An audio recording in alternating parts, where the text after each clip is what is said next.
അൽഹംദുലില്ലാഹ് അസ്സലാത്തു വസ്സലാമു അലാ റസൂലില്ലാഹ് വഅലാ ആലിഹി വസഹ്ബിഹി അജ്മഈൻ. സ്നേഹമുള്ളവരെ, അസ്സലാമു അലൈക്കും വറഹ്മത്തുള്ളാഹ്. സൂറത്തുൽ ജിന്നിലെ ജിന്നുകളുടെ ആത്മഭാഷണത്തിലൂടെയാണ് നാം കടന്നു പോകുന്നത്. അവർ അവരെക്കുറിച്ച് തന്നെ നമുക്കറിയാത്ത ഒരുപാട് മേഖലകളെക്കുറിച്ച് ബോധ്യപ്പെടുത്തുകയാണ്. ഇനി 8 മുതൽ 10 വരെയുള്ള സൂക്തങ്ങളിൽ ആമുഖത്തിൽ നാം മനസ്സിലാക്കിയ ആ പ്രത്യേക സംഭവത്തിലേക്ക് വെളിച്ചം വീശുകയാണ്. ഉപരിലോകത്ത് നടക്കുന്ന ഒരു സംഭാഷണമാണത്.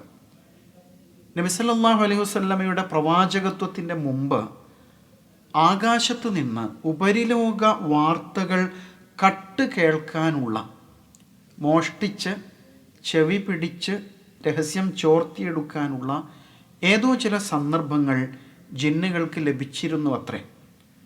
എന്നാൽ നബി സല്ലല്ലാഹു അലൈഹി വസല്ലമയ്ക്ക് പ്രവാചകത്വം ലഭിച്ചതിന് ശേഷം പെട്ടെന്ന് എല്ലായിടത്തും മലക്കുകളുടെ കാവൽ ഏർപ്പെടുത്തിയതായിട്ട് ജിന്നുകൾ കാണുകയാണ്. മാത്രമല്ല, രഹസ്യം ചോർത്താൻ എവിടെയും തങ്ങി നിൽക്കാൻ പറ്റാത്ത വിധത്തിൽ തീജ്വാലകൾ വർഷിച്ചു കൊണ്ടിരിക്കുന്നതായിട്ട് ജിന്നുകൾ കാണുകയാണ്. എന്താണ് ഇത്ര ഭദ്രമായ സുരക്ഷാ സംവിധാനങ്ങൾ ആവശ്യപ്പെടുന്ന കാര്യം? ഭൂമിയിൽ എന്തോ സംഭവിക്കുന്നുണ്ട്. അപ്പോൾ ഭൂമിയുമായി ബന്ധിപ്പിച്ചുകൊണ്ട് വാനലോകത്തെ വളരെ ഭദ്രമായിട്ട് സെക്യൂരിറ്റി വലയം ചെയ്തിരിക്കുകയാണ്. അങ്ങനെയല്ലേ ഭരണാധികാരികൾ സന്ദർശിക്കുമ്പോൾ പെട്ടെന്ന് റോഡ് മുഴുവനും പട്ടാളവും പോലീസും ഒക്കെ നിറഞ്ഞു നിൽക്കുന്ന അതിജാഗ്രതാ നിർദ്ദേശങ്ങൾ ഉണ്ടാവാറുണ്ട്. എന്നപോലെ എന്തോ ഒന്ന് ഭൂമിയിൽ സംഭവിക്കാൻ പോകുന്നു. അതല്ലെങ്കിൽ എന്താണ് നടക്കുന്നത് എന്നറിയാൻ വേണ്ടിയിട്ട് ജിന്നുകൾ അതീവ തൽപരരായിട്ട് മാറുകയാണ്. അങ്ങനെ ജിന്നുകളുടെ നിരവധി കൂട്ടങ്ങൾ ഈ രഹസ്യമന്വേഷിച്ച് ഭൂമിയിൽ ഇങ്ങനെ ചുറ്റിക്കറങ്ങിയിട്ടുണ്ടാവണം. അങ്ങനെ കറങ്ങുന്നതിനിടയിലായിരിക്കണം നഖ്ലയിൽ വെച്ച് അവർ നബി സല്ലല്ലാഹു അലൈഹി വസല്ലമയുടെ ഖുർആൻ പാരായണം കേൾക്കുന്നത്. അങ്ങനെ ദൈവദൂതന് വെളിപാട് അവതരിക്കുന്നതുമായിട്ട് ബന്ധപ്പെട്ടാണ് വാനലോകത്തെ സുരക്ഷാ സംവിധാനങ്ങൾ എന്ന് ജിന്നുകൾ തിരിച്ചറിയുകയാണ്. ആ സംഭവത്തെക്കുറിച്ച് അവർ തന്നെ സംസാരിക്കുന്നതാണ് 8 മുതൽ 10 വരെയുള്ള സൂക്തങ്ങൾ. നമുക്ക് 8ാമത്തെ സൂക്തം ശ്രദ്ധിക്കാം.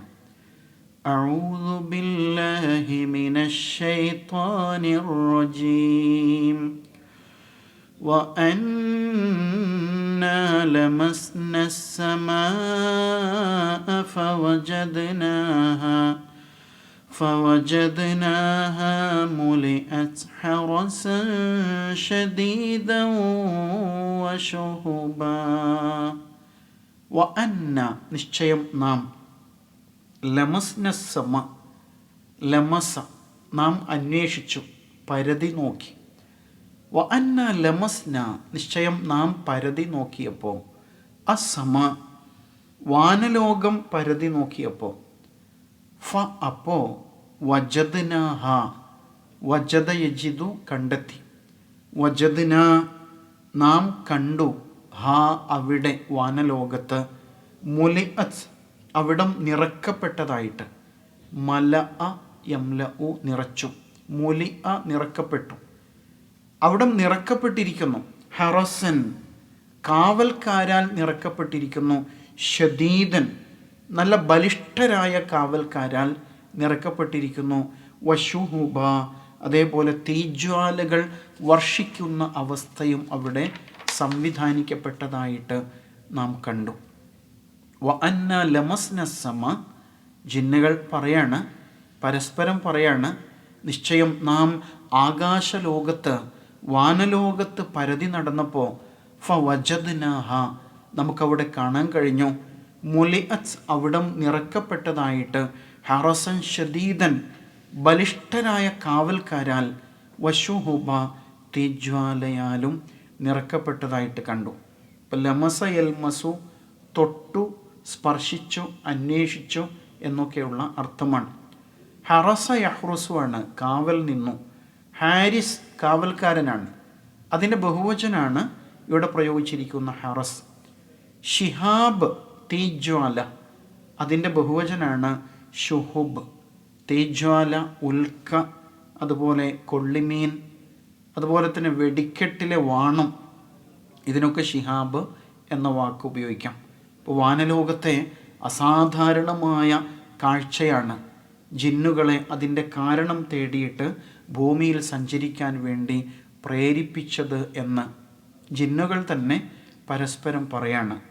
എന്നിട്ട് ജിന്നുകൾ വീണ്ടും ഉപരിലോകത്തെ ഈ വിശേഷങ്ങൾ നമ്മോട് പങ്കുവയ്ക്കുകയാണ്. നമ്മോടല്ല, ജിന്നുകളുടെ സമൂഹത്തോട് പങ്കുവയ്ക്കാണ് 9-ാമത്തെ സൂക്തത്തിൽ.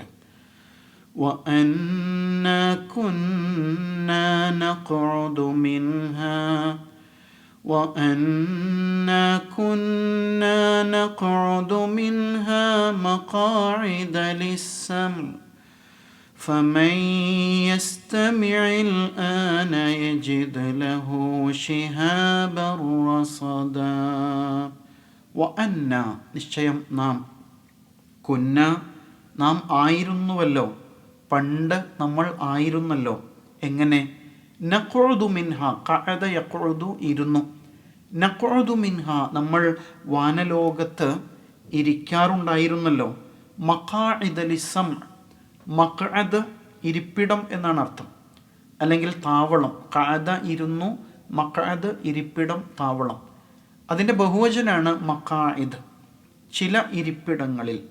ലിസ്സംഅ്, എന്തിനാണ്? കേൾക്കാൻ വേണ്ടിയിട്ട്. അസ്സംഅ് ഇവിടെ ഉദ്ദേശിക്കുന്നത് കട്ട് കേൾക്കുക എന്ന് തന്നെയാണ്. വഅന്നാ കുന്നാ നഖുദു മിൻഹ, പണ്ട് നമ്മൾ അവിടെ ഇരിക്കാറുണ്ടായിരുന്നല്ലോ വാനലോകത്ത്. മഖാഇദ ലിസ്സംഅ്, കട്ട് കേൾക്കാൻ വേണ്ടിയിട്ട് ചില പ്രത്യേക ഇരിപ്പിടങ്ങളിൽ നമ്മളിങ്ങനെ പതിയെ പമ്മി ചെന്ന് ഇരിക്കാറുണ്ടായിരുന്നല്ലോ. പക്ഷേ ഇപ്പോൾ അതൊക്കെ നഷ്ടപ്പെട്ടു പോയിരിക്കുന്നു. നമുക്കിപ്പോൾ കട്ട് കേൾക്കാനൊന്നും കഴിയില്ല എന്ന് പറയാണ് അവർ. നബി സല്ലല്ലാഹു അലൈഹി വസല്ലം ആഗതനാകുന്നതിന് മുമ്പ് ജിന്നുകളിലെ ദുഷ്ടന്മാർ അഥവാ പിശാചുക്കൾ ആകാശത്ത് ചില പ്രത്യേക ഇടങ്ങളിൽ കയറി ചെന്ന് പതിയിരിക്കുകയും ഭൂമിയിൽ നടക്കാൻ പോകുന്ന ചില കാര്യങ്ങൾ മലക്കുകൾ തമ്മിൽ സംസാരിക്കുന്ന സംഭാഷണങ്ങളിൽ നിന്ന് സൂത്രത്തിൽ കേൾക്കുകയും ചെയ്തിരുന്നു. മലക്കുകൾ ഉപരിലോകത്ത് വെച്ച് നടത്തുന്ന സംഭാഷണങ്ങളിൽ ചിലത് അവർ ചോർത്തിയെടുത്തിരുന്നു എന്നാണ് പറയുന്നത്. അപ്പോൾ അള്ളാഹുവിന് അതിനെ നിയന്ത്രിക്കാൻ കഴിയില്ലായിരുന്നോ? തീർച്ചയായും കഴിയും. പക്ഷെ അള്ളാഹു സുബ്ഹാനഹു വ തആല അങ്ങനെ ഒരു നിയന്ത്രണ രീതി അവിടെ ഏർപ്പെടുത്തിയിട്ടുണ്ടായിരുന്നില്ല. എന്നാൽ മുഹമ്മദ് നബി സല്ലല്ലാഹു അലൈഹി വസല്ലം ആഗതനായതോട് കൂടിയിട്ട് അവിടെ വമ്പിച്ച സെക്യൂരിറ്റിയും ഭദ്രമായ സംവിധാനങ്ങളൊക്കെ ഒരുക്കിയിരിക്കുകയാണ്. അപ്പോൾ അവർ തന്നെ പറയാണ്, പണ്ട് നിങ്ങൾക്ക് ഓർമ്മയുണ്ടോ, നമ്മൾ വാനലോകത്തേക്ക് കയറിയിട്ട് ചില ഇരിപ്പിടങ്ങളിൽ ഇരുന്നിട്ട് എന്തൊക്കെ കാര്യങ്ങളാണ് കട്ട് കേട്ടിരുന്നത് അല്ലേ എന്ന് പറയാണ്. അപ്പോൾ അങ്ങനെ കട്ട് കേട്ടിട്ട് എന്താ അവർ ചെയ്തിരുന്നത്? മലക്കുകളിൽ നിന്ന് ചിലതൊക്കെ കേട്ടിട്ട് അതിൽ ധാരാളം വ്യാജങ്ങൾ കൂട്ടിച്ചേർത്ത് തങ്ങളുടെ സേവകരും ആരാധകരുമായ മനുഷ്യർക്ക് എത്തിച്ചു കൊടുക്കുന്നൊരു പതിവുണ്ടായിരുന്നു. അങ്ങനെ അവർ ജിന്ന സേവ നടത്തിയിട്ട് ചില രഹസ്യങ്ങൾ പറഞ്ഞു കൊടുക്കുക, അതുപോലെ ഭാവി പ്രവചനങ്ങൾ നടത്തുക എന്നൊക്കെയുള്ള രീതിയെക്കുറിച്ചാണ് പറയുന്നത്. പക്ഷേ നബി സല്ലല്ലാഹു അലൈഹി വസല്ലമയുടെ ആഗമനത്തോടു കൂടി, നിയോഗത്തോടു കൂടി ജിന്നുകൾക്ക് ആകാശലോകത്തേക്കുള്ള കവാടം തടയപ്പെട്ടിരിക്കുകയാണ്. പ്രത്യേകമായ ഒരു കാവൽ അവിടെ ഏർപ്പെടുത്തപ്പെട്ടിരിക്കുകയാണ്. ഇനി ആരെങ്കിലും അങ്ങോട്ട് വന്നാൽ നക്ഷത്രങ്ങളിലെ ഉൽക്കകളാൽ അവർ എറിഞ്ഞ് ആട്ടപ്പെടും എന്നാണ് പറയുന്നത്. ഒന്നുകൂടി അത് പറയാണ്, فَمَنْ يَسْتَمِعِ الْآنَ يَجِدْ لَهُ شِهَابًا رَصَدًا. فَمَنْ يَسْتَمِعِ الْآنَ, ഇപ്പോൾ കട്ടുകേൾക്കാൻ ശ്രമിക്കുന്നവന്. ഇസ്തമഅ യസ്തമിഉ 1-ാമത്തെ സൂക്തത്തിൽ വന്നിരുന്നു. ആരെങ്കിലും അങ്ങനെ ജാഗ്രതയിൽ ചെവി വട്ടം പിടിച്ച് വല്ലതും കട്ടുകേൾക്കാൻ ശ്രമിച്ചാൽ യജിദ് ലഹു, അവന് കണ്ടെത്താൻ കഴിയും, അവൻ നേരിടേണ്ടി വരും. ഷിഹാബ റസദ, തന്നെ കാത്തിരിക്കുന്ന തീയമ്പിനെ നേരിടേണ്ടി വരും. റസദ് എന്ന വാക്കിന് നിരീക്ഷകൻ, കാവൽക്കാരൻ, കാത്തിരിക്കുന്നവൻ എന്നൊക്കെ അർത്ഥമുണ്ട്. റാസിദ് എന്ന വാക്കിൻ്റെ ബഹുവചനമായിട്ട് റസദ് വരുന്നു. അപ്പോൾ ഉദ്ദേശിക്കുന്നത് കാത്തിരിക്കുന്നവർ എന്നാണ്. മിർസാദ് നിരീക്ഷണ സ്ഥലം, പതിസ്ഥലം എന്നാണല്ലോ. അപ്പോൾ ഷിഹാബർ റസദ തന്നെ കാത്തിരിക്കുന്ന ഒളിയമ്പുകളെ അയാൾ തീർച്ചയായിട്ടും നേരിടേണ്ടി വരും. അപ്പോൾ ഉപരിലോകത്ത് അസാധാരണമായ ചില സംവിധാനങ്ങൾ ഒരുക്കപ്പെട്ടിരിക്കുന്നു. അതിന് 2 സാഹചര്യങ്ങളാണ് ഉണ്ടാവുക. 2 സന്ദർഭങ്ങളിലാണ് ഈ വിധത്തിലുള്ള സുരക്ഷാ ക്രമീകരണങ്ങൾ ഏർപ്പെടുത്തുക. അതിൽ ഒന്ന് എന്തായിരിക്കും? ഭൂവാസികൾക്ക് അല്ലാഹു തആല ശിക്ഷ ഉദ്ദേശിക്കുമ്പോഴായിരിക്കും ഒന്ന്. അപ്പോൾ വാനലോകം വളരെ ഭദ്രമായിട്ട് ക്രമീകരിക്കും. രണ്ടാമത്തെ സന്ദർഭം ഭൂമിയിൽ ഒരു ദൈവദൂതൻ നിയോഗിക്കപ്പെടുന്നു എന്നുള്ളതാണ്. അപ്പോൾ ഇവിടെ എന്താ ഉദ്ദേശിക്കുന്നത്? ദൈവദൂതൻ നിയോഗിതനാവുകയാണ്. ഇപ്പോൾ ദൈവദൂതന് അയക്കപ്പെടുന്ന സന്ദേശങ്ങളിൽ ചെകുത്താന്മാർക്ക് ഒരു വിധത്തിലും ഇടപെടാൻ കഴിയരുത്. ആ സന്ദേശങ്ങൾ എന്താണെന്ന് ചെകുത്താന്മാർ അറിയരുത് എന്നുള്ളതാണ്. ഇപ്പോൾ ജിന്നുകൾ പറയുന്നത് ഭൂമിയിൽ എന്താണ് സംഭവിച്ചത് എന്നറിയാൻ വേണ്ടി ഞങ്ങൾക്ക് വല്ലാത്ത കൗതുകമുണ്ടായി. ശിക്ഷയാണോ അതല്ല ദൈവദൂതൻ്റെ ആഗമനമാണോ? അങ്ങനെ ഞങ്ങൾ ഭൂമിയിലേക്ക് ഇറങ്ങിയപ്പോഴാണ് സന്മാർഗത്തിലേക്ക് നയിക്കുന്ന ആശ്ചര്യകരമായ ഈ വചനങ്ങൾ കേട്ടത്. എത്ര സുന്ദരമാണല്ലേ അവരുടെ ആവിഷ്കാരങ്ങൾ. അവർക്ക് ഈ വിശുദ്ധ വേദത്തോടും പ്രവാചകരോടുമുള്ള അദമ്യമായ അങ്ങേയറ്റത്തെ സ്നേഹവും ആ നിലയ്ക്കുള്ള കടപ്പാടുകളുമൊക്കെ ഈ വിവരണങ്ങളിൽ നമുക്ക് കാണാൻ സാധിക്കും. അല്ലാഹു സുബ്ഹാനഹു വ തആല നമുക്ക് പറഞ്ഞു തരുന്ന ഇത്തരത്തിലുള്ള ഉപരിലോക കാഴ്ചകളെ യാഥാർത്ഥ്യബോധത്തോടുകൂടി ഉൾക്കൊണ്ടുകൊണ്ട് വിശ്വാസത്തെ ശക്തിപ്പെടുത്തുവാൻ അവൻ നമുക്ക് തൗഫീഖ് നൽകുമാറാവട്ടെ. വ ആഖിറു ദഅ്വാന അനിൽ ഹംദുലില്ലാഹി റബ്ബിൽ ആലമീൻ.